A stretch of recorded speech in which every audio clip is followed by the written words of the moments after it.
съездить к абхазам, то есть для того, чтобы и политическую составляющую изучать, и вообще как бы смотреть, как у них развивается, чтобы была возможность сравнивать.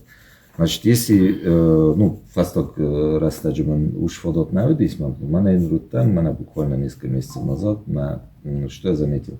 Значит, если года 3 назад они не разговаривали на своем родном языке, то есть они все говорили на русском языке, то сейчас они все поголовно в ресторанах, в парках, в кафешках, везде разговаривают только на абхазском языке. А на конференциях на конференциях они тоже выступают практически. Они даже не переводят. Но это, я думаю, что немножко хамство, но это мое личное мнение, как бы оно их не волнует.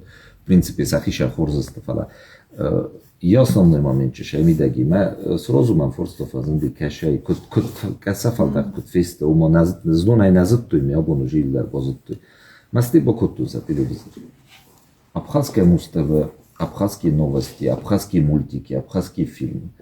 Мимо и лапу диседа, ну, ма форс-мажор дис, вот как им удалось, я говорю, вот так сделать надо.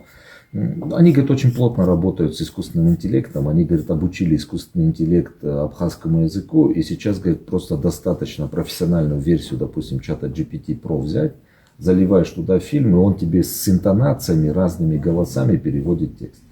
И когда дети, вот мультик «Синий трактор» смотрят на своем родном цах трактор, допустим, да, вода куда канечку цах трактор, не как «Синий трактор». Вот мой ребенок дома разговаривает со мной на астинском языке.